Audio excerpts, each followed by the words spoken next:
The news arrived on a Tuesday, carried in an envelope of such startling quality, it seemed an affront to the stained pine of Mrs. Reeve's rented table. The paper was thick as cream, the seal a deep, unforgiving blue, impressed with a coronet she did not recognize. For a moment, Edith simply looked at it. News in her life was rarely good and never grand. It was the butcher's bill, a note from her landlady concerning the damp in the scullery, a letter from her late husband's cousin inquiring, with tedious politeness, after her dwindling finances. This was different. This was an object from another world. She slit the seal with the small, practical knife she used for her mending. The handwriting within was a testament to a bygone era, a spidery, elegant script, full of sharp peaks and graceful loops, penned by a hand that had never known a day of labor. Mrs. Reeve, it began, without preamble, I am informed by my man of business in London that you are a gentlewoman of good sense and practical nature, lately widowed and seeking a situation. He speaks of your character in terms that, for a lawyer, verge on the effusive. I am in need of a companion. My health is variable. My disposition, I am told, is not. The country air here in Yorkshire is bracing. The society is non-existent, which I count as a blessing. My offer is £300 per annum, with all lodging and board at my estate, Westbourne. Your duties will be light. Your primary responsibility will be to endure me. There is the matter of my great-nephew, the Duke of Whitchurch, whose house this is. You will find him. Private. His seclusion is a matter of long establishment. It need not concern you. I require your services to commence at your earliest convenience. A coach will be arranged upon receipt of your acceptance. Hortense, Dowager Duchess of Whitchurch. Edith read the letter twice. £300. It was a fortune. It was independence, security. It was the end of the cloying pity in her relations' eyes, and the constant, grinding arithmetic of making her small widow's portion last. Westbourne, the Duke of Whitchurch. The name was a faint echo from a world she had only ever brushed against. A great title, an old family. She remembered her husband, Arthur, a physician whose practice had served the fringes of the aristocracy, mentioning the name once. The Whitchurch dukedom. A hero of the peninsula, they had called him years ago. Then, nothing. The name had vanished from the papers, from the gossip her husband would sometimes bring home like a strange and useless trinket, as if the man himself had ceased to exist. His seclusion is a matter of long establishment. The phrase was a masterpiece of aristocratic understatement. It was a door, firmly closed. It was a warning. It meant gossip and whispers, and a deep, unspoken sorrow. Edith, whose own life had been carved by sorrow, was not afraid of it. What she was afraid of was poverty, the slow, creeping erosion of her personhood into a state of dependency. She looked around the small, tidy room. Her books, Arthur's medical texts beside her own volumes of poetry, were neatly shelved. The chair she sat in was her own. The small writing desk, her own. They were the last vestiges of a life that had been full, and then, suddenly, was not. Arthur had been a good man, a kind man. His death from a sudden fever had been a brutal amputation. It had left her with a competence of mind and a deep, aching void where the easy companionship of her marriage had been. She was 28 years old and felt she had already lived a lifetime, a companion to a dowager. It was a respectable fate, a quiet shelving of a life not yet half-lived. But the letter hinted at something more: the bracing air, the non-existent society, and the Duke, the secluded Duke. The sentence meant to be a deterrent was, to Edith, a strange sort of lure, a problem to be observed, if not solved. Her mind, trained by Arthur in the arts of diagnosis, of looking for the root cause beneath the symptom, was intrigued. She did not deliberate for long. Practicality was the bedrock of her nature. She took out a sheet of her own plain, respectable paper, dipped her pen, and wrote her acceptance. She informed the Dowager Duchess she could be ready to travel in a week. The week passed in a flurry of quiet activity. She settled her accounts, packed her few trunks, and sold the furniture she could not take with her. Saying goodbye to the familiar weight of Arthur's desk was the hardest part. It felt like a final severance. She stood in the empty room, the key in her hand, and felt a pang of pure fear. She was stepping off the edge of her known world. The coach that arrived was not merely a coach. It was a statement, lacquered in a black so deep it seemed to drink the light, with the ducal crest on the door. It was drawn by 4 perfectly matched greys. The world of Westbourne had reached out and claimed her. As she settled against the plush velvet squabs, the sheer, unthinking luxury of it was disorienting. It was the kind of wealth that did not need to announce itself. It simply was. The journey north was long. England unrolled outside her window, the tidy fields of the south giving way to the starker, more dramatic beauty of the north. The roads grew worse, the hills steeper. Finally, after 3 days of travel, the coach turned off the main post road and onto a private drive. They passed through gates of magnificent wrought iron, sagging slightly on their hinges and green with lichen. The drive beyond was rutted, the great oaks and beeches that lined it growing too close, their branches tangling overhead, creating a long green tunnel. The parkland on either side was beautiful but wild, the grass overgrown, bracken creeping in from the edges. It was an estate of immense size and immense neglect. It had the air of a place holding its breath. Then the house appeared. Westbourne was not beautiful. It was magnificent. A vast, sprawling edifice of grey stone, built over centuries, it commanded the landscape with a sort of brooding dominance. Its multitude of windows stared out like blank eyes. Only a small section of the west wing showed any sign of life. The rest of the house was shuttered, dark, asleep. A house in mourning for itself. The coach pulled to a stop before the grand entrance, the horses' hooves echoing in the profound silence. A footman, his livery immaculate but aged, opened the door. As Edith stepped down, the great oak doors of the house swung open, and a butler, who looked as ancient and solid as the house itself, stood waiting. "Mrs. Reeve," he said, his voice a low rumble. "Welcome to Westbourne.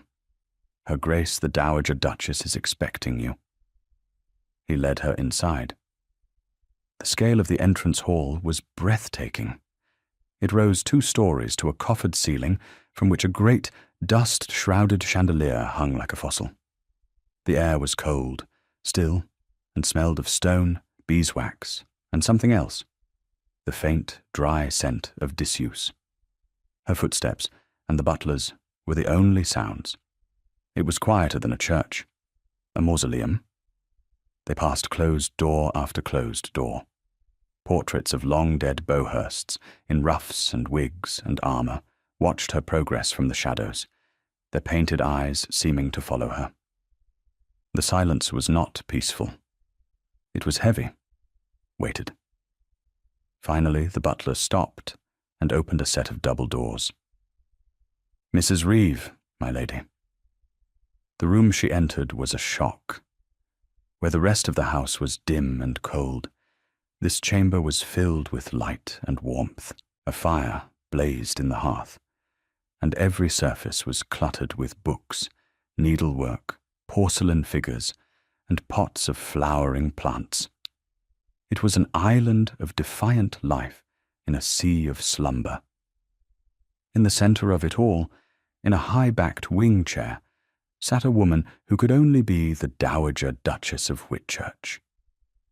She was tiny, ancient, and dressed in a severe black silk that made the diamonds at her throat and on her gnarled fingers seem all the more brilliant. Her face was a fine web of wrinkles, but her eyes, a startling, intelligent blue, were very much alive. "So," the Dowager said, her voice crisp and clear, "you are Mrs. Reeve. You are younger than I expected." "I am 28, Your Grace," Edith replied, giving a small curtsy. "An excellent age. Old enough to have sense, young enough not to be set in your ways. Sit down, child. The journey is a trial. You will take tea." It was not a question. The butler, who had been waiting silently, withdrew. Edith sat in the chair opposite the Dowager, her spine straight. She felt as though she were being assessed, weighed, and measured. "My man of business described you as practical," the Dowager continued, her sharp eyes missing nothing. "Are you?" "I believe so, Your Grace." "Good. I have no time for hysterics. And you are a physician's widow. Did you learn anything from your husband? Anything useful, I mean. Not just how to bill his patients." The question was blunt, almost rude, but Edith found she did not mind. It was a relief after the careful, veiled condolences she had grown so tired of. "I assisted him with his accounts and the running of his dispensary. I know a little of herbs and the preparation of tinctures. And I know how to listen." The Dowager gave a short, sharp nod, as if Edith had passed a test. "Listening. A lost art. Most people simply wait for their turn to speak." Tea arrived, brought by a nervous-looking maid. The Dowager Duchess poured with a steady hand, the fine china rattling faintly. For a few moments they sat in silence, the only sounds the crackle of the fire and the ticking of a grand clock in the corner. "Westbourne is not what it was," the Dowager said abruptly, staring into the fire. "This house used to be the heart of the county. Music, laughter. Now," she trailed off, her mouth tightening. "Now it sleeps, as does its master."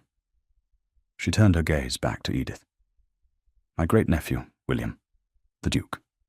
You will see him, or perhaps you will not. He keeps to his own wing. He dines alone. He speaks to no one but his valet and his man of business, and to me, when he must." "I understand, Your Grace," Edith said quietly. "The letter was quite clear." "Was it?" The Dowager's smile was thin and humorless. "No, Mrs. Reeve, it was not. It was a polite fiction. The truth is never clear. It is a tangled, wretched thing. The truth is that a war I never understood stole the boy I knew and sent back. A duke, a title in the shape of a man." The intensity in the old woman's voice was startling.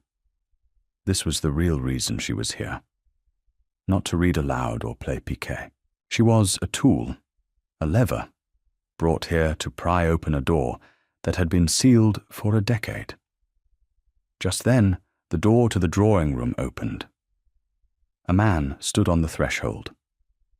He was tall, broader in the shoulder than the current fashion dictated, and dressed in a coat of black superfine that was exquisitely tailored but severe.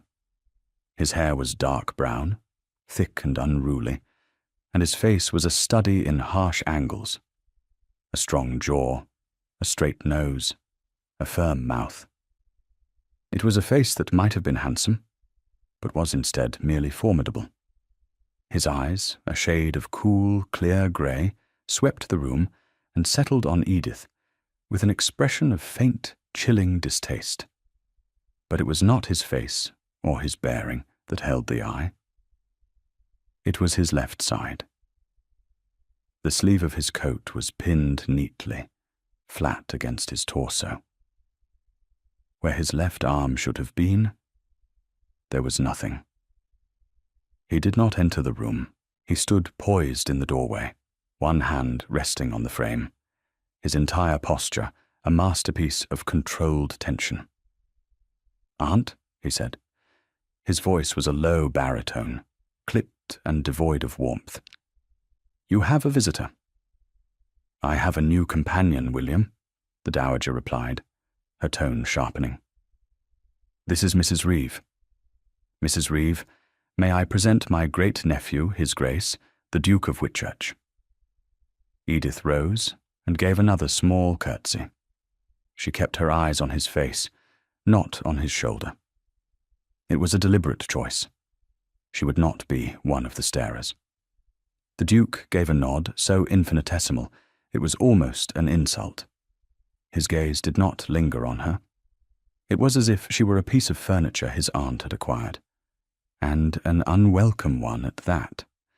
"I trust she will be comfortable," he said, the words addressed to the air between them. "She will be," the dowager snapped. "No thanks to the state of the guest wing. I have had rooms prepared for her here, in this part of the house." A flicker of something, annoyance, resentment, crossed his face. "As you wish." He did not say another word. He simply turned and was gone, his footsteps receding down the long, silent corridor. The emptiness he left behind was more potent than his presence had been. Edith slowly sat down, her heart beating a little faster than she would have liked. She had seen him, the recluse, the wounded hero, and she had seen in his eyes not sorrow, but a deep, cold, bottomless rage. The dowager sighed, a long, weary sound. "Well," she said, her voice suddenly tired. "Now you know. That is the Duke of Whitchurch. And that, Mrs. Reeve, is the peace of Westburn." The first weeks passed in a strange, quiet rhythm. Edith's duties were, as the dowager had promised, light. She read from the papers in the morning, wrote letters for the old lady in the afternoon, and sat with her in the evening, sometimes talking, sometimes in companionable silence. Lady Hortense was sharp, opinionated, and fiercely intelligent. She spoke of politics, of literature, of her youth in a glittering, long-dead court. She spoke of everything, in fact, except the one subject that permeated the very stones of the house, her great-nephew. Edith learned the geography of Westburn. It was a house divided. The west wing, where she and the dowager resided, was kept clean and warm. It was a small, habitable island. The rest of the house, the grand state rooms, the ballroom, the endless guest corridors, was shrouded in dust sheets and silence. And then there was the north wing, the Duke's wing. It was his fortress, his sanctuary, his prison. No one went there but his valet, a grim-faced man named Fletcher, who had served with him in the army. She saw the Duke infrequently, a glimpse of him crossing the unkempt lawns, his stride long and purposeful, his two large hounds at his heels. A brief, tense appearance at the dowager's door to ask a clipped question about an estate matter. He never acknowledged Edith beyond a stiff, formal nod if their eyes happened to meet. He was a ghost in his own house, a palpable absence. Edith, however, was not one to be idle. Her practical nature required an outlet.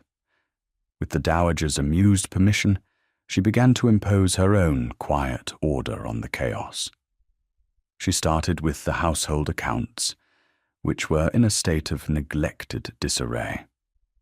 She spent days in the estate office, a small, cold room off the main hall, poring over ledgers, her clear handwriting bringing sense to the sprawling, illogical entries of the elderly steward. She discovered the estate was bleeding money, not through malice or theft, but through sheer inattention. Bills paid twice, rents uncollected, repairs commissioned and forgotten. It was the finance of apathy. She drew up a new, simplified ledger and presented it to the dowager. "Good heavens, child," the old lady said, peering at the neat columns through her lorgnette. "You have a mind for figures. I thought that was a male complaint." "Order is a comfort, Your Grace," Edith replied simply. "Is it?" The dowager looked at her shrewdly. "Or is it a weapon against chaos?" Edith did not answer. Her next project was the still room. It had been abandoned for years, a place of cobwebs and dust-covered jars. Edith had it scrubbed from top to bottom. She found the old herb garden, a tangled wreck behind a high brick wall, and spent hours there, her hands gloved, patiently weeding and tending, until she had resurrected a few tough, fragrant survivors: lavender, rosemary, thyme. She began drying them, making sachets to scent the damp linen, and simple infusions for the dowager's tisanes. The work was grounding, physical. It settled her. Her greatest discovery, however, was the library. It was a magnificent room, 2 stories high, with soaring arched windows that looked out over the wild parkland. Bookshelves climbed to the ceiling, accessible by a rolling ladder. But like the rest of the house, it was succumbing to a gentle decay. A film of dust lay over everything. The leather bindings were dry and cracking, and the air was thick with the scent of old paper and neglect. It was the one room, outside his own wing, that the Duke was known to frequent. Edith would sometimes see a lamp burning there late at night, yet he did nothing to halt its decline. He used it, but he did not care for it. Edith decided the library would be her domain. She began, one shelf at a time, the monumental task of cataloguing the collection. She took down each book, dusted it gently, assessed the condition of its binding, and entered its title in a fresh ledger. It was slow, methodical work, and it soothed her. She loved the feel of the old books, the whisper of the pages, the sense of history held within them. She was there one afternoon, halfway up the rolling ladder, when he found her. He entered so silently, she didn't hear him. She was reaching for a heavy volume of Plutarch when she felt a change in the air, the subtle shift that denotes another presence. She looked down. The Duke of Whitchurch stood at the base of the ladder, looking up at her. His cool, grey eyes were unreadable, his expression impassive. "What are you doing?" he asked. The question was not curious. It was an accusation. "I am cataloguing the books, Your Grace," Edith replied, her voice steady. She did not move from the ladder. To descend would be to retreat. Why? Because they are in need of it. Some of the bindings require repair. Without a catalogue, there is no way to know what is even here.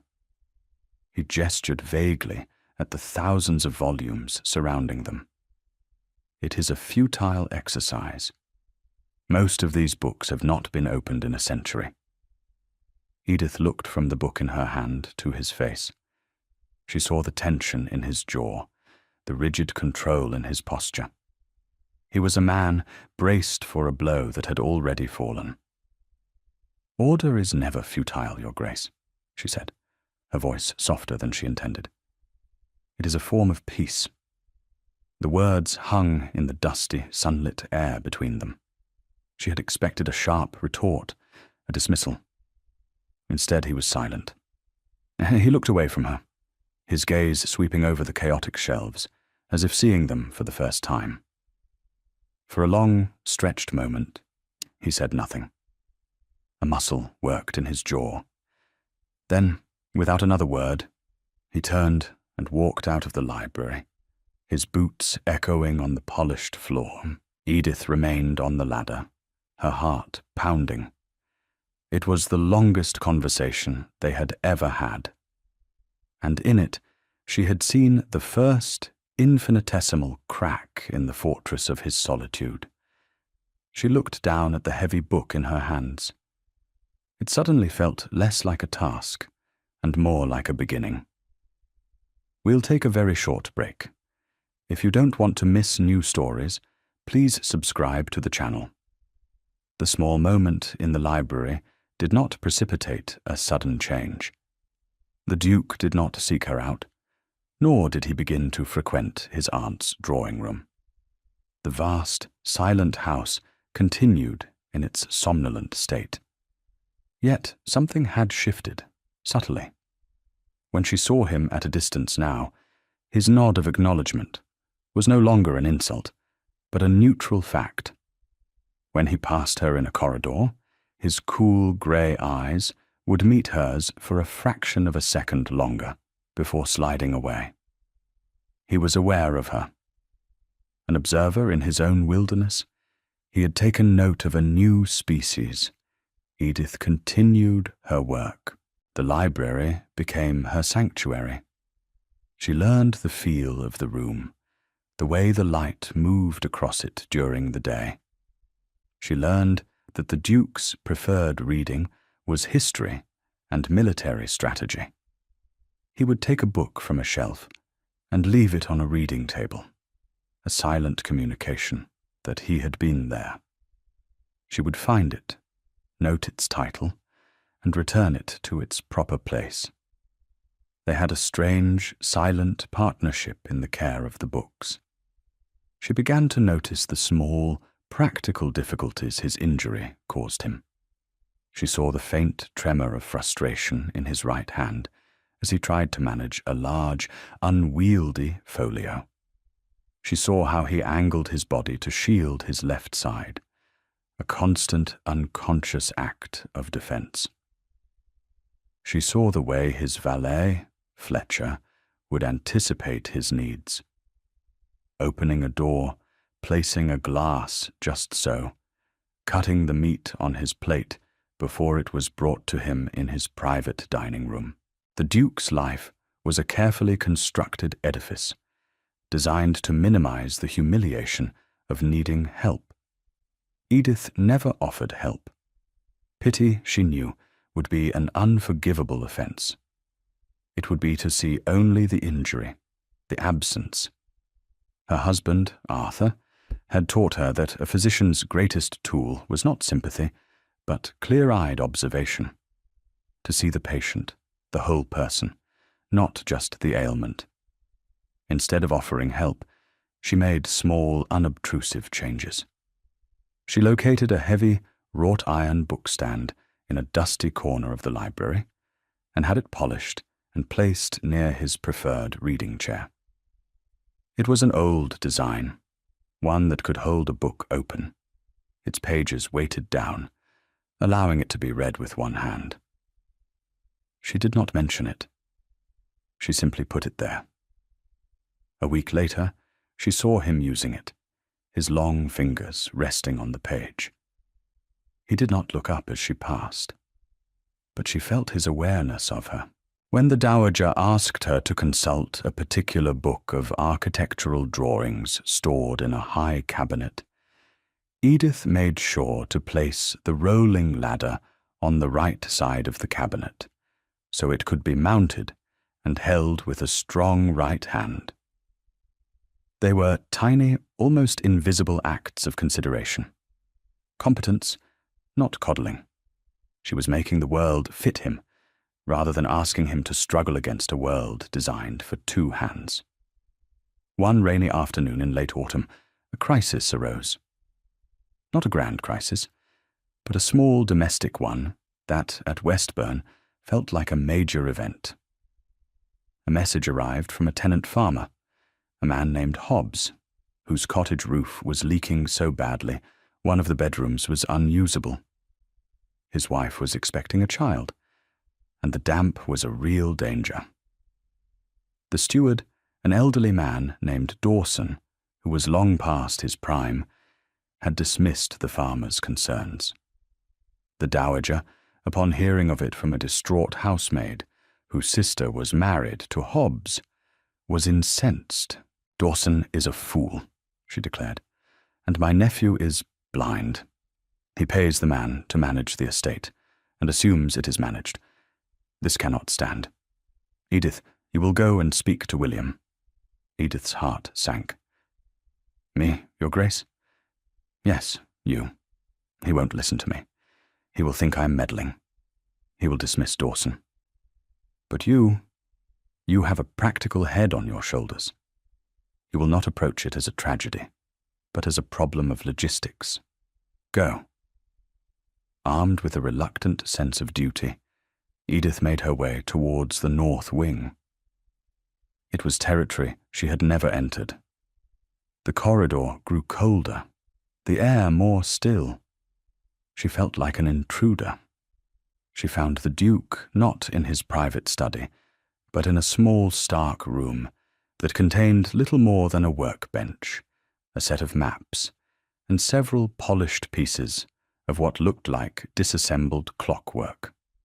He was bent over the intricate mechanism, a jeweller's loop in his right eye, his single hand moving with surprising dexterity among the tiny cogs and wheels. He did not seem surprised to see her.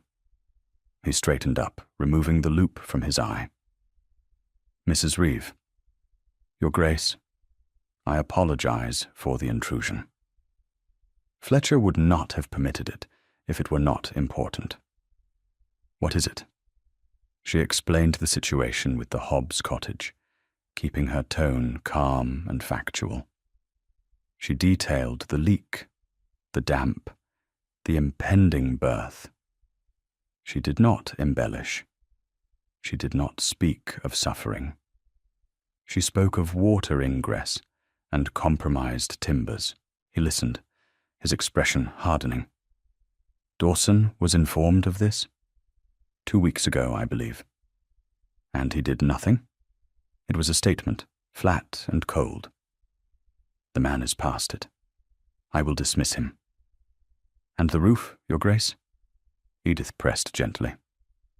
"Dismissing the steward will not keep the Hobbs family dry tonight." He gave her a sharp look. "I am aware of that, Mrs. Reeve. I will send men from the estate yard tomorrow." "Forgive me, Your Grace, but the forecast is for more rain. Tomorrow may be too late to prevent further damage, and the cost of repair will be greater." She held out a sheet of paper she had prepared. "I took the liberty of looking at the accounts. There is a builder in the village, a Mr. Ames, who has done work for the estate before. He is reliable. I have estimated the cost of timber, slate, and 2 days' labor. It is not an insignificant sum, but it is less than the cost of rebuilding a collapsed roof and treating a child for lung fever." He took the paper from her. His hand was steady, the fingers long and elegant. He studied her neat figures, his brow furrowed in concentration. The silence in the small, cold room stretched out. He was being challenged, not on his authority, but on his practicality. She had brought him not a problem, but a solution. Finally, he looked up. His grey eyes were not angry. They were assessing. You think of everything, Mrs. Reeve. I try to think of what is necessary, Your Grace. He was quiet for another moment. This room, he said, gesturing to the half-repaired clock. It is my penance, an exercise in frustration, to train one hand to do the work of two. It requires patience, method, an understanding of the mechanics of the problem. He looked back at the paper she had given him. You have approached this in the same way. He walked to the door. Fletcher, he called. The valet appeared instantly. Take a note to Dawson. Inform him he is to pay a voucher to Mr. Ames of the village for the immediate repair of the Hobbs cottage roof.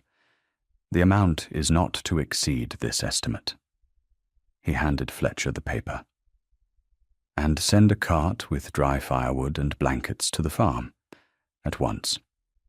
Yes, Your Grace. Fletcher disappeared. The Duke turned back to Edith. He stood before her, a formidable figure in the dim light. You did not come to me wringing your hands over the plight of the poor. You came to me with a ledger and a solution. Why? Edith chose her words with care. Because the plight of the poor is a matter for charity, Your Grace. A leaking roof on your property is a matter of responsible management. They are not the same thing. A strange expression crossed his face. It was the ghost of a smile, a flicker of something that was not bitterness. No, he said slowly. I suppose they are not. He held her gaze for a beat longer. In that moment, she felt as if he were truly seeing her for the first time, not as his aunt's companion, not as a female presence in his house, but as an individual, an equal, in mind if not in rank. Thank you, Mrs. Reeve, he said. The words were quiet, but they landed with the weight of a pronouncement. She inclined her head. Your Grace. As she walked back down the cold corridor to the warmth of the west wing, she felt a sense of triumph that was entirely out of proportion to the small victory of a repaired roof. She had met the Duke on his own ground, the ground of logic, competence, and control, and he had not dismissed her. He had listened. Later that evening, as she sat with the Dowager, the old lady looked at her over the rim of her teacup. The roof is being mended, I hear. Yes, Your Grace. Did he bite your head off? No. He was reasonable. Reasonable? The Dowager snorted. William has not been reasonable in a decade. He has been barricaded. There is a difference. She put her cup down, her blue eyes sharp and knowing. You are good for him, Edith. You do not treat him like a broken thing. Etiquette felt a warmth spread through her chest. I see a man who has endured a great deal. I do not pity him. Pity, the Dowager said with venom, is a useless, corrosive emotion. It is an insult dressed as a kindness. What William needs is not pity. He needs a reason to come out of the dark.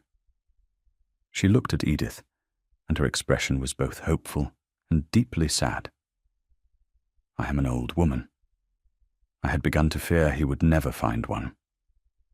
That night, for the first time, Edith allowed herself to think of the Duke not as a problem to be managed, but as William, a man trapped not by the loss of his arm, but by the loss of his world.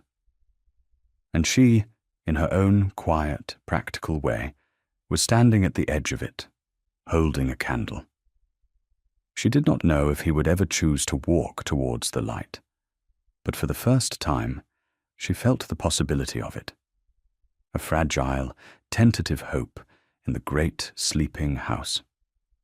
From his window, William Bowhurst, Duke of Whitchurch, watched her. It was a habit he had fallen into. He would stand in the shadows of his study, the room that looked out over the west lawn, and watch Mrs. Reeve as she walked in the gardens.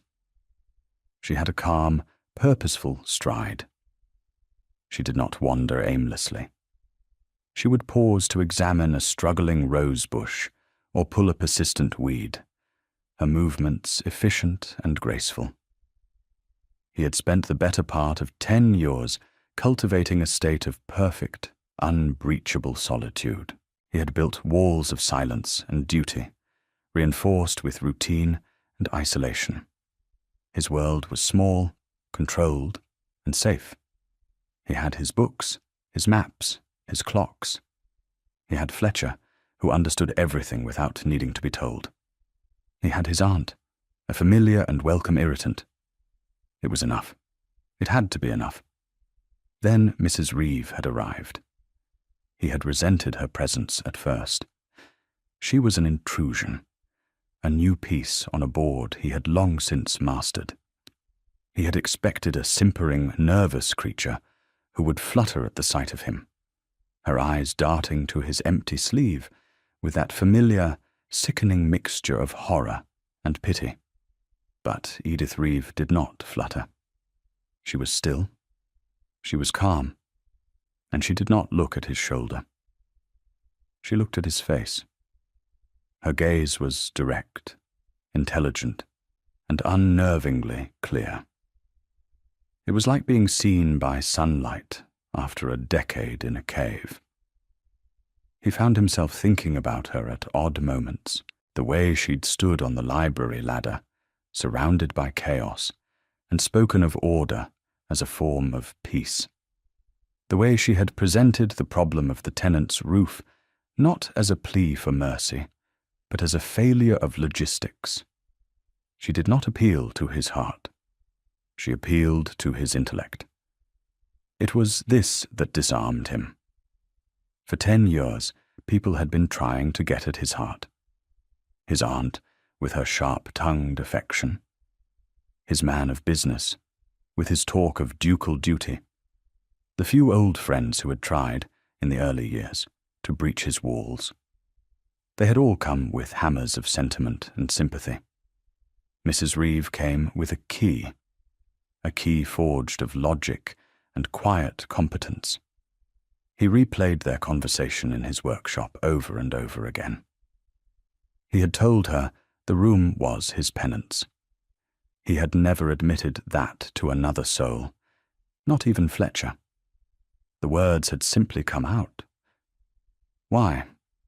Because she had not looked at the intricate, half-finished clockwork as a strange hobby. She had looked at it, he sensed, and understood it for what it was. A discipline. A battle against the clumsiness of a world remade. One morning, he was in the estate office with Dawson, the elderly steward he had not yet brought himself to dismiss. The man was flustered, his papers in a hopeless muddle. He was trying to explain a discrepancy in the accounts for the home farm. William's patience, always a finite resource, was wearing thin. The numbers swam before his eyes, a testament to incompetence. The door opened, and Mrs. Reeve entered. She paused on the threshold, her eyes taking in the scene. "Forgive me, Your Grace. I was looking for the seed receipts from last spring." "We cannot locate them, Mrs. Reeve," Dawson said, shuffling a pile of papers miserably. She came further into the room. Her presence seemed to suck the panic out of the air. "Perhaps I can assist. I believe I saw them when I was sorting the correspondence from March." She moved to a large, cluttered cabinet. Her hands were deft and certain. She did not rummage. She seemed to know the precise location of everything. After a moment, she produced a thin folder. "Here they are." She placed them on the desk. Then her eyes fell on the ledger Dawson and William had been struggling with. "Ah," she said softly. "The dairy accounts." She pointed a slim finger at a column of figures. "The error is here, I believe. The revenue from the sale of cheese to the inn at Market Crossford was entered as an expense." William looked. She was right. A simple, foolish error that had thrown the entire balance out. Dawson stared at the page, his mouth slightly agape. William looked at Edith. She had seen the problem in an instant. Not just the numbers, but the fog of confusion and frustration in the room. And she had fixed it, simply and without fuss. "Thank you, Mrs. Reeve," he said. The words felt inadequate. "It was nothing, Your Grace," she replied. She gave a small nod and left the office, closing the door quietly behind her. Dawson let out a long breath. "A remarkable woman, Your Grace. A mind like a steel trap, but gentle with it." William said nothing. He stared at the corrected ledger. A mind like a steel trap. Yes, but it was more than that.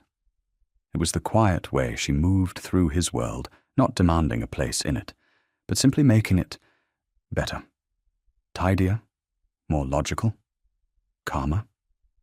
He found himself making excuses to cross her path. He would go to the library at a time he knew she would be there, ostensibly to find a book, but really just to be in the same room with her. They rarely spoke. But the silence in the library when she was there was different from the silence when he was alone. His was an empty silence. Theirs was a shared quiet, a peace. One afternoon, he came upon her in the walled garden. She was on her knees, her skirts protected by a rough apron, patiently clearing a bed that had been choked with weeds for years. Her brow was furrowed in concentration, a smudge of dirt on her cheek. He stopped a few feet away. His hounds, who normally growled at any stranger, sat at his side, watching her with placid interest. She looked up, startled. A flush rose in her cheeks as she saw him. She started to get up. "Don't," he said, the word sharper than he intended. "Don't stop on my account." She settled back on her heels, her hands resting on the trowel in her lap. "I am attempting to see if the old rose varietals can be saved, Your Grace." "My grandmother's roses," he said, his voice quiet. He had not thought of them in years. He remembered his grandmother, a woman much like his Aunt Hortense, tending these very beds. It was a memory from another life, a life with two hands, a life before the war. "Some of them are still strong," Edith said. "They just need light and air." They just need light and air. The simple phrase struck him with the force of a physical blow. He looked from the tangled, struggling rose bush to her face, illuminated by the pale afternoon sun. He looked at her capable, earth-stained hands. She was not just talking about roses. Was it that simple? Could the tangled, overgrown wilderness of his own life be reclaimed with something as basic as light and air? "My grandmother was a great gardener," he said, the admission surprising him. She believed anything could be brought back to life with enough patience. "She sounds like a wise woman," Edith replied softly. They fell silent. The only sounds were the cawing of a rook in the high branches of a beech tree and the distant bleating of sheep. It was not an awkward silence. It was a moment of profound, unspoken understanding. He was the Duke of Whitchurch, the master of this vast, decaying world. She was a paid companion, a widow with no fortune. And yet in this forgotten garden, they were simply a man and a woman, looking at a broken thing and seeing the possibility of life. He felt a sudden, sharp desire to tell her everything, to explain the cold rage that had been his only companion for a decade, to tell her about the flash, the noise, the sudden, shocking absence where his arm had been, to describe the phantom limb that ached and burned, with a pain no one could see, to confess the deep, abiding shame of his own survival when so many others had not. But the habit of silence was too strong. The words would not form. Instead, he said, "It is growing cold. You should go inside." She looked at him, and for a moment he was certain she could see the torrent of unspoken words in his eyes. Her expression was one of deep, quiet compassion. But it was not pity. He knew the difference now. Pity looked down. What he saw in her eyes was a looking with, a shared humanity. "Yes, Your Grace," she said, and began to gather her tools. He watched her walk back towards the house, her posture straight, her step even. He remained in the garden for a long time, the cool air on his face, his dogs resting their heads on his knees. For the first time in 10 years, the silence of Westburn did not feel like a comfort. It felt like a cage, and he was suddenly, desperately, aware of the key. The first snow of winter fell in early December, a soft, thick blanket that transformed the wild parkland of Westburn into a place of stark and silent beauty. The house grew quieter still, hunkered down against the cold. The world shrank to the fireside, the lamplit rooms, the long, dark corridors. In this compressed world, the presence of Edith Reeve became more potent. She was a steady, quiet flame in the gloom. The West Wing, under her gentle administration, ran with a smoothness it had not known in years. The servants, who had been cowed and listless, began to take pride in their work again. There was a new polish on the silver, a fresh scent of beeswax in the air. These were small things, but they were not insignificant.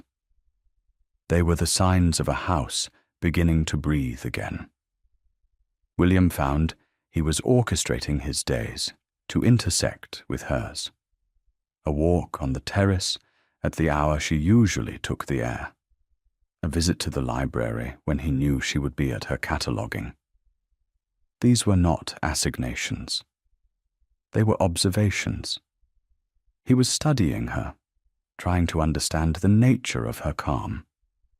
He learned to read the small signs of her moods, a slight tension in her shoulders when she was tired, a thoughtful frown when she was wrestling with a column of figures, the rare, lovely curve of her lips when one of the dowager's sharp-witted stories amused her. He, who had spent a decade observing nothing but the state of his own internal landscape, was now a student of another. The dowager watched them both with her shrewd, knowing eyes, but for once she held her tongue. She seemed to understand that this fragile, tentative connection was a thing that could be shattered by a single misplaced word. She simply kept creating opportunities for them to be in the same space, her strategic mind as sharp as it had ever been. The catalyst for the next great shift came in the form of a letter. Not a quiet, personal one, but a thick, formal invitation, delivered from the grandest house in the neighbourhood, Larchwood Park, the seat of Sir John and Lady Ashworth. It was an invitation to their annual Christmas assembly. Invitations to Westburn were rare. For years, the county had respected the Duke's seclusion. Or more accurately, they had grown tired of his refusals and had given up.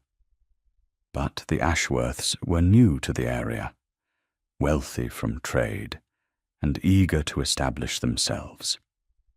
They were either ignorant of the Duke's habits or audacious enough to ignore them.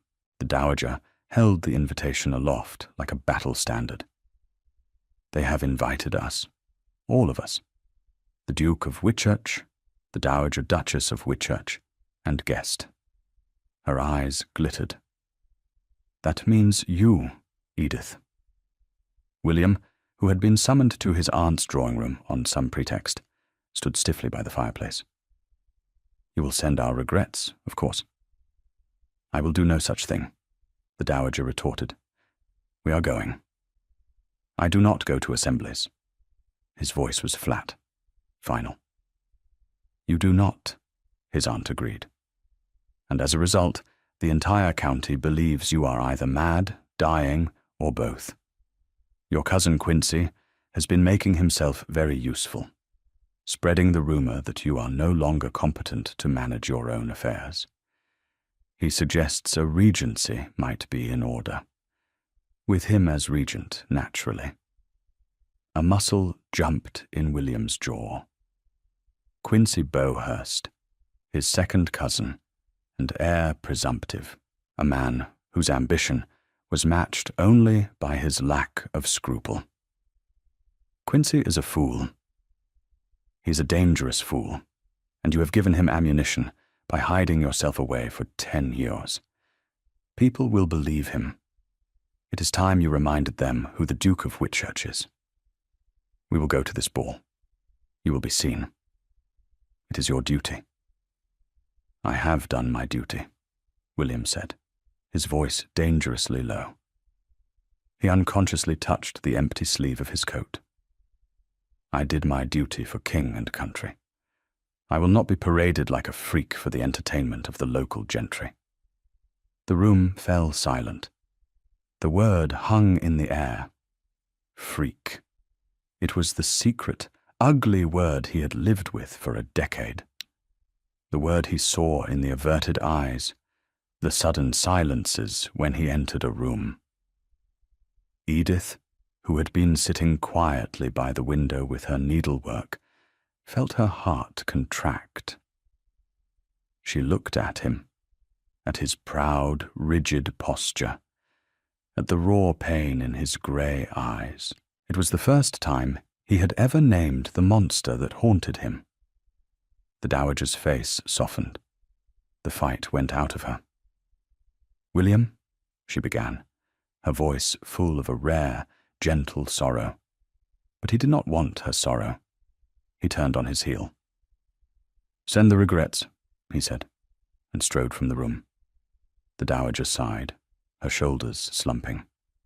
She looked old and defeated. "I push him too hard. But if he does not fight back, men like Quincy will devour this estate. They will pick it clean." She looked at Edith, her eyes pleading. "He will not listen to me." Later that day, Edith found him. She had known where he would be. The ballroom. It was a vast, magnificent room, its parquet floors covered in a film of dust, its gilded mirrors tarnished, its chandeliers shrouded in holland cloth like sleeping ghosts. It had not been used since before the war. It was the epicenter of the house's sorrow. He was standing in the center of the room, in the fading light from the tall, grimy windows, staring at his own faint reflection in a tarnished mirror. He was a dark, solitary figure in a cavern of dead memories. Edith did not make a sound as she approached. She stopped a few feet behind him. "Your Grace," she said softly. He did not turn. "If you have come to lecture me on duty, Mrs. Reeve, you may save your breath. I have had enough of duty for one day." "I have not come to speak of duty," she said. "I have come to speak of courage." That made him turn. He faced her, his expression guarded, wary. "What would you know of courage?" "I know that there are different kinds," she replied, her voice even, her gaze direct. "I know there is the courage of the battlefield, of facing fire and steel. I have heard the stories of your bravery. You have that kind in abundance." She took a step closer. The space between them felt charged, electric, But there is another kind of courage. There is the courage of the everyday, the courage to face a room full of whispers, the courage to endure the stares, the courage to live in a world that is no longer made for you. And there is the courage to simply be seen, as you are. He stared at her, his face a mask of stone. But she could see the flicker of turmoil in his eyes. She was naming things he had never dared to give voice to himself. "They say you were a soldier, Your Grace," she continued, her voice dropping lower, more intimate. "A soldier's courage is not a single act on the battlefield that earns a medal. Sometimes the bravest thing a soldier can do is to come home, to walk back into the world. Your aunt is wrong. You should not go to this ball for duty or to spite your cousin. You should go for yourself, to show them and to show yourself that you are still here." She paused, letting her words settle in the vast, silent room. "I am not asking you to dance, Your Grace. I am not asking you to make pleasant conversation. I am simply asking you to be present, to stand in that room and let them look. Their whispers cannot hurt you. Their pity cannot touch you. You are the Duke of Whitchurch. You are more than your injury. It is time you remembered that." She had said her piece. She had laid her argument before him, as she had with the leaking roof, with logic and clarity. But this was not about timber and slate. This was about the very architecture of his soul. He did not reply. He simply stood there, his single hand clenched into a fist at his side, his gaze fixed on her face. He looked at her as if she were a puzzle he could not solve, a strange and unexpected variable in the long, bleak equation of his life. Edith held his gaze for a moment longer. Then she gave a small nod, turned, and walked away, leaving him alone with her words in the gathering dark of the dead ballroom. She did not know if she had succeeded, but she had shown him her own courage, the courage to speak the truth to a man who had wrapped himself in silence. And now the choice was his. The night of the Ashworth's assembly arrived, cold and clear, the stars like chips of ice in the black sky. Edith did not know until the last moment whether the Duke would go. There had been no word, no sign. An hour before they were due to depart, she sat in the dowager's drawing room, dressed in a gown of deep grey silk, a modest dress she had owned for years. The dowager was resplendent in purple velvet and her formidable diamonds, her expression grim. The carriage had been ordered, but the master of the house was nowhere to be seen. "He's not coming," the dowager said, her voice flat with disappointment. "I was a fool to hope." At that moment, the door opened. Fletcher stood there. "His Grace is ready, my lady." And behind him, William appeared.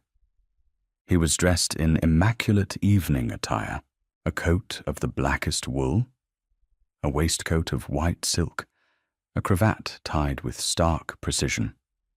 The severity of the black and white made him look taller, more formidable than ever. His dark hair was brushed back from his face, and his cool grey eyes were shadowed, his jaw set. His empty sleeve was pinned with its usual neatness. He looked like a figure from a Gothic novel, the dark, brooding lord emerging from his tower. He was terrifying and magnificent. He did not look at Edith. He addressed his aunt. "The carriage is waiting. We should not be late." The dowager's face was a mask of astonishment and relief. She rose, her composure recovered in an instant. "Of course, William." The journey to Larchwood Park was made in near total silence. The dowager seemed too afraid to break the spell. William stared out of the window into the dark, his face unreadable. Edith sat opposite him, her hands clasped tightly in her lap. She felt a strange mix of apprehension and pride. He had come. He had made the choice. Larchwood Park was a blaze of light and noise. Carriages lined the drive, and the sound of music and laughter spilled out into the cold night air. It was everything Westbourne was not: alive, loud, and glittering. As they stepped out of the carriage, Edith felt a tremor of fear. This was the world she was asking him to face. She glanced at William. His face was pale, but his expression was resolute. He had put on his title like a suit of armor. Their entrance into the ballroom caused an immediate and palpable sensation. A wave of silence rippled out from the door, followed by a rising tide of whispers. Every head turned. Every eye was on the Duke of Whitchurch, the mythical recluse, returned from the dead. They stared at his face, his severe black coat, and, inevitably, at his left side. William stood for a moment on the threshold, his gaze sweeping the room. His face was a mask of cold, aristocratic hauteur. He seemed to see no one. He offered his right arm to his aunt.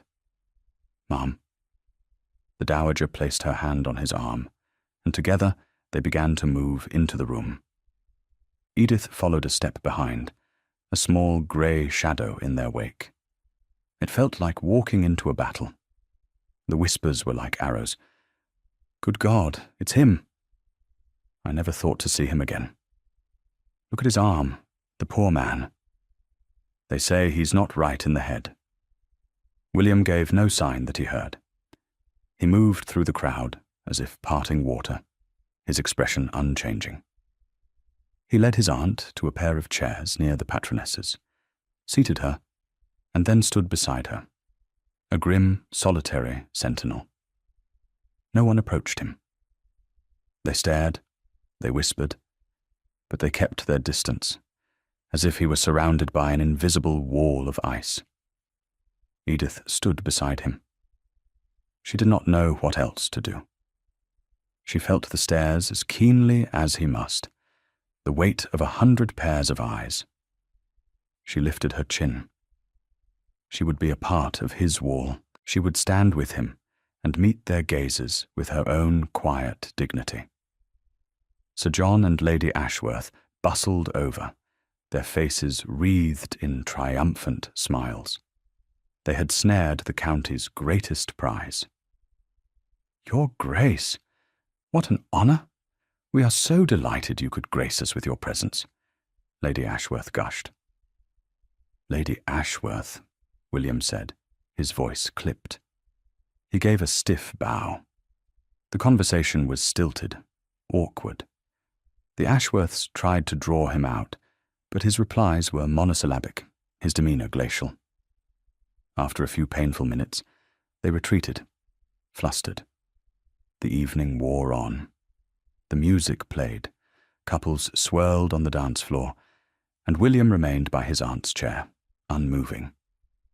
A few brave gentlemen, old acquaintances of his father, approached to pay their respects. He received them with cold civility, his answers brief and formal. No one asked him to dance. The idea was unthinkable. He was a monument, not a man. A relic of a war everyone else wanted to forget. Edith felt a rising tide of anger on his behalf. These people, with their easy lives and their careless whispers, what did they know of what he had endured? They saw a broken duke. She saw a man of immense, tightly controlled strength. Then she saw Quincy Bowhurst across the room. He was holding court, a smug, satisfied look on his handsome face. He was watching them, and he was smiling. He was enjoying William's discomfort, seeing it as proof of his own predictions of William's incompetence. Something in Edith snapped. A quiet, determined resolution. The orchestra struck up a waltz. The floor filled with colour and movement. William stood like a rock in a churning sea, his gaze fixed on some distant point over the heads of the dancers. Edith moved. She took the 2 steps that separated them. She stood before him, her heart hammering against her ribs. He looked down at her, his grey eyes questioning, a flicker of surprise in their cool depths. "Your Grace," she said. Her voice was low, for his ears only, but it was clear and steady. "You told me once you could no longer dance." His expression tightened. He thought she was about to commit the ultimate cruelty, to ask the impossible. "You did not say," she continued softly, holding his gaze, "that you could no longer stand on a dance floor with a friend." She did not offer him her hand. She did not gesture to the floor. She simply stood before him, her eyes full of a trust and an understanding that went beyond words. She was not asking him to pretend to be whole. She was inviting him to be himself, with her, in the full view of the world. It was an act of breathtaking audacity and profound faith. He stared at her. The noise of the ballroom, the music, the whispers, it all faded away. There was only her face, her calm, courageous eyes. A friend. The word resonated in the silent, lonely chambers of his heart. For 10 years, he had been defined by what he could not do. He could not tie his own cravat without aid. He could not cut his own meat. He could not write a letter without smudging the ink. He could not dance. But she had not asked him what he could do. She had simply offered her presence, a place to stand. Slowly, deliberately, he gave a single, stiff nod. He did not offer her his arm. He simply turned and began to walk towards the crowded dance floor. Edith fell into step beside him. They moved through the fringe of onlookers, who stared, mouths agape. They walked to the very edge of the swirling mass of dancers, and stopped. He stood, straight and tall, his hand resting on the hilt of a dress sword he was not wearing. Edith stood beside him, her hands clasped loosely in front of her. They did not speak. They did not touch. They simply stood together, 2 quiet figures on the edge of the maelstrom, while the waltz soared around them. It was the most scandalous thing that had happened in the county in a decade. It was more shocking than a duel, more intimate than a stolen kiss in the conservatory. The Duke of Whitchurch and the unknown woman in grey, standing still while the world danced. The whispers died. The stares were no longer of pity or morbid curiosity. They were of astonishment, of awe. They were watching something they did not understand, but whose power they could not deny. Edith looked at William's profile. His face was still a mask, but the tension in his jaw had eased. His shoulders were a little less rigid. He was breathing. He was present. He had walked back into the world, and he was not alone. The music swelled to its crescendo, and then faded into applause. And in the silence that followed, William turned his head and looked at her. A real look, a look of gratitude so profound it needed no words. And for the first time, she saw the ghost of a real smile touch the corner of his mouth. It was the barest flicker of a thing, but it was there. It was a beginning. The drive back to Westburn was as silent as the journey out, but the quality of the silence had changed. It was no longer tense and apprehensive. It was deep, resonant, and peaceful, a silence of shared experience. When they arrived, the dowager, pleading fatigue, retired to her rooms almost immediately, but not before giving Edith's hand a sharp, meaningful squeeze. William walked with Edith to the door of his aunt's drawing room. "Mrs. Reeve," he said, his voice a low rumble in the quiet hall. "Your Grace?" "Thank you." It was only 2 words, but they contained a world of meaning. "There is no need for thanks, Your Grace," she replied softly. "I was glad to stand with my friend." She used the word again, deliberately. She saw something shift in his eyes, a lowering of the guard. "Edith," he said, her given name sounding strange and wonderful on his lips. "My name is William." Her heart gave a lurch. This was another threshold crossed, another door unlocked. "William," she repeated. It felt right. He gave her that same infinitesimal nod he had given her on the dance floor. "Good night." "Good night, William." She went into the drawing room and stood by the dying fire, her hand pressed to her chest. She had gone to the ball expecting to be a shield. She had not expected to find a friend. She had not expected to hear him say her name. The great sleeping house of Westbourne felt, for the first time, full of a quiet, thrilling possibility. The morning after the assembly, the atmosphere at Westbourne was irrevocably altered.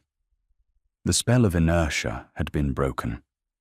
It was as if a window had been thrown open in a sealed room, letting in a draught of fresh, clean air. William began to emerge from his wing. He took his breakfast not in his solitary dining room, but in the small morning room that adjoined the dowager's suite. At first, he would simply sit with the paper, speaking little, but he was there. His presence was a new fact in the household's daily equation.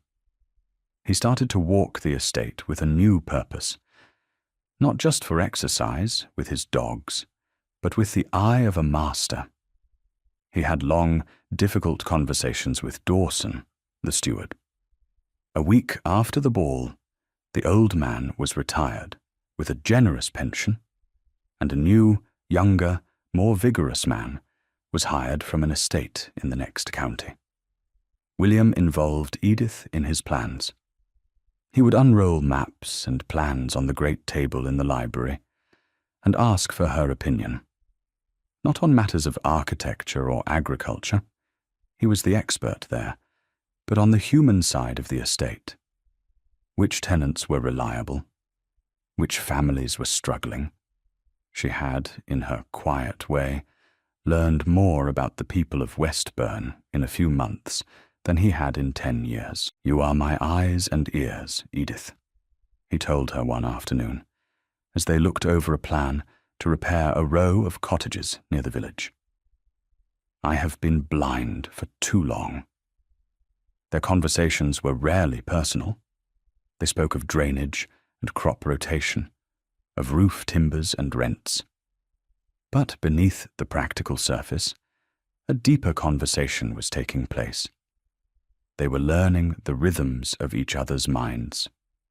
She learned to appreciate his sharp, logical intellect, his deep-rooted sense of responsibility that had been buried under years of pain and anger. He learned to rely on her calm judgment, her quiet empathy, her unerring sense of what was right. The library became their shared office, their sanctuary. The work of cataloguing continued, but now they sometimes did it together. He would sit at the table, his single hand moving with slow precision as he made notes, while she stood on the ladder, calling down titles. The air would be filled with the quiet sounds of their work, the rustle of paper, the scrape of a chair, the low murmur of their voices. It was a kind of domesticity that was more intimate than any drawing-room flirtation. One day he came into the library to find her struggling to lift a heavy box of books down from a high shelf. "Allow me," he said, moving to her side. Before she could protest, he reached up with his right arm. The muscles in his shoulder and back bunched with the effort. For a moment, she thought the box was too heavy, too awkward. But then he got it balanced, his jaw tight with concentration, and lowered it safely to the floor. He stood there for a moment, breathing a little heavily, a faint sheen of sweat on his brow. He did not look at her. He seemed embarrassed by the effort, by the demonstration of his own limits. Edith did not say, "Thank you," or "Are you all right?" She simply said, "The folio editions of Dryden. I knew they would be heavy." She treated his feat of strength as a simple, practical matter, stripping it of any drama or pathos. He looked at her then, a look of profound relief and gratitude in his eyes. She understood. She always understood. She did not see a struggle. She saw a task accomplished. As the weeks turned into months, and winter began to soften towards spring, the changes in William became more pronounced. The harsh lines of his face began to relax. The coldness in his eyes was often replaced by a look of quiet contemplation. He still did not smile easily, but the ghost of a smile she had seen at the ball made more frequent appearances. He began to reclaim the house. One day, he ordered the dust sheets taken off the main drawing room. The next week, the great saloon. The windows were unshuttered, the furniture polished, the rooms aired out. Light and life were creeping back into the dark corners of Westbourne. He still wore his injury, like a piece of himself, an undeniable fact of his body.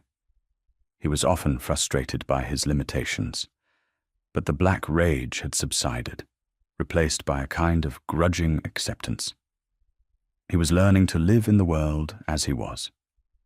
And he was doing it, Edith realized, because she was there to witness it. Her calm, unpitying gaze gave him the courage to be imperfect. They spent more and more time together. They would walk for hours in the park, the dogs ranging ahead of them, talking of books, of politics, of the future of the estate. He had a fine, dry wit that he had kept hidden for a decade, and he made her laugh. She, in turn, shared stories of her life with Arthur, of her love for medicine, and the quiet satisfaction of a diagnosis correctly made. She spoke of her past without sorrow, as a part of the journey that had brought her here. She was falling in love with him. The realization came to her not in a flash, but as a slow, dawning certainty, as gentle and inevitable as the coming of spring. She loved his mind, his resilience, his hidden kindness. She loved the way he looked at her, as if she were the only person in the world who made sense. She did not know what he felt for her. He was still a deeply private man. He had called her his friend, his eyes and ears. He relied on her. But whether his feelings went any deeper, she could not guess. He was a duke, and she was a paid companion. The gulf between them was vast, and she would never, ever be the one to presume upon his kindness. One bright, cold afternoon in early March, he asked her to walk with him to the old, walled garden, the one where she had been working on his grandmother's roses. The garden was transformed. Over the winter, he had hired 2 new gardeners, and they had worked a miracle. The overgrown beds were cleared, the paths weeded, the fruit trees pruned, and the rose bushes, the ones Edith had despaired of, were covered in the tight green buds of new life. They stood together in the center of the garden, a place of order and promise. "It is beautiful," Edith said softly. "Your grandmother would be pleased." "She would," William agreed.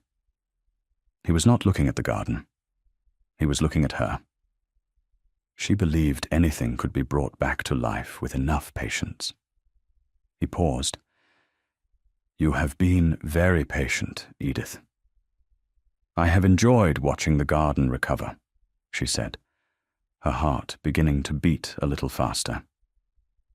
"I was not talking about the garden," he said quietly. He took a step closer.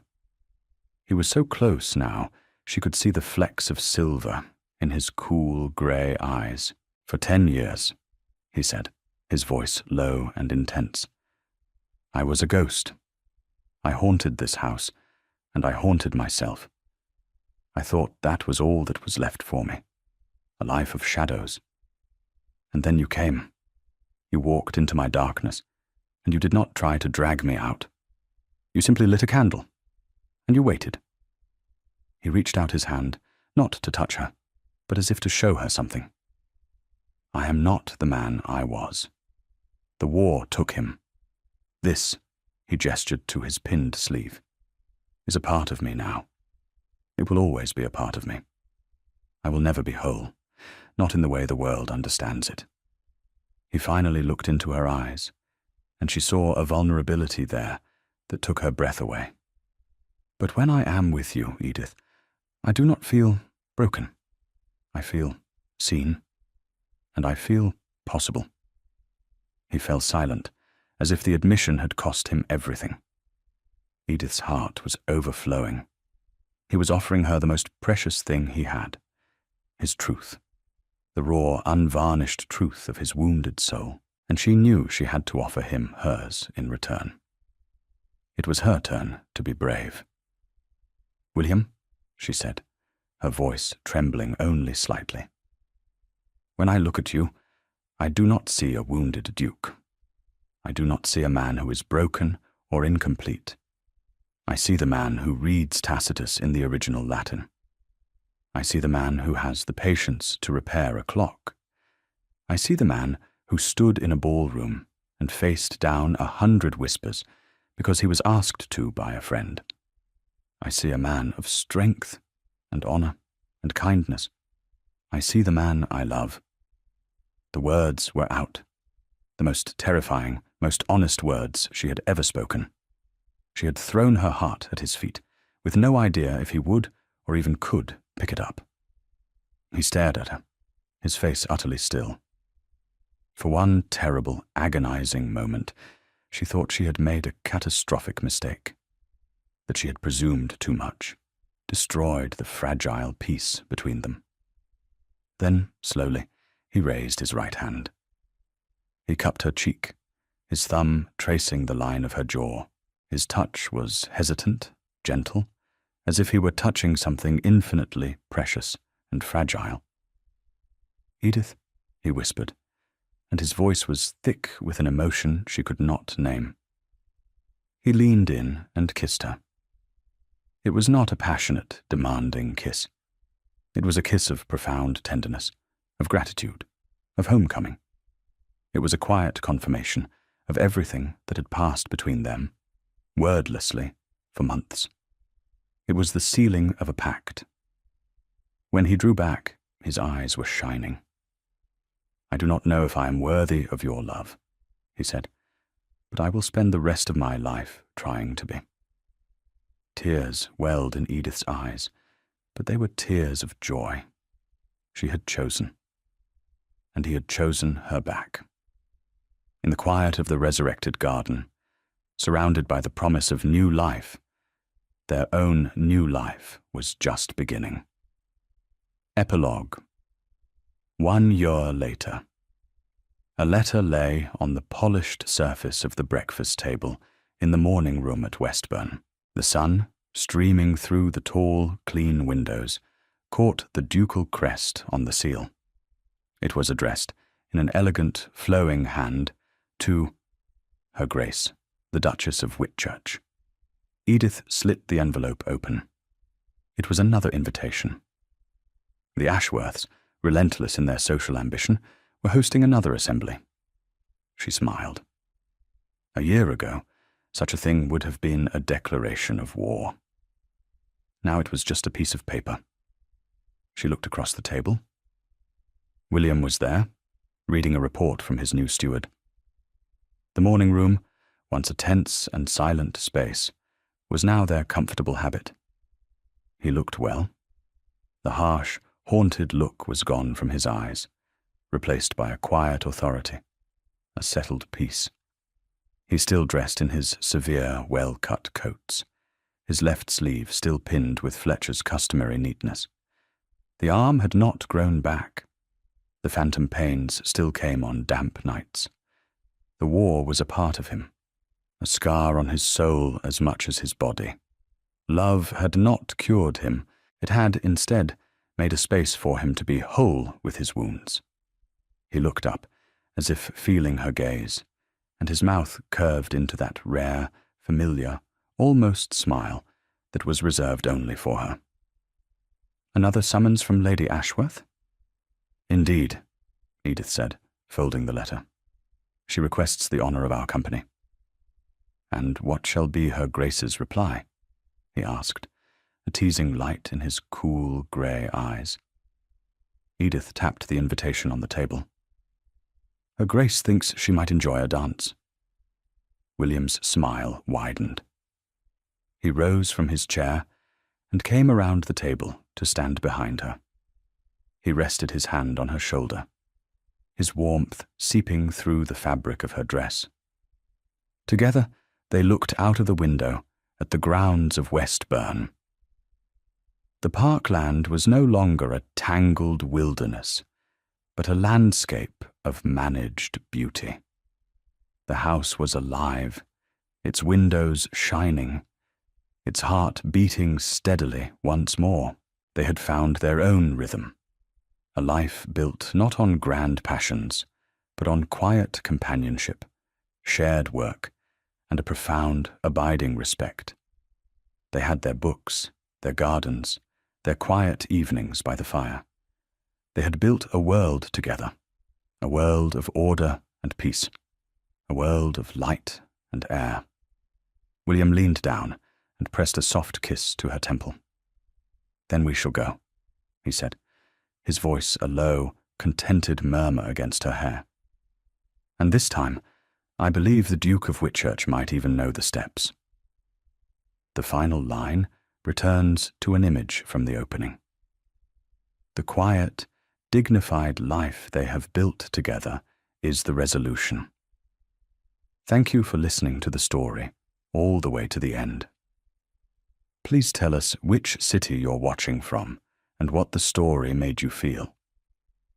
Don't forget to subscribe so you won't miss new stories.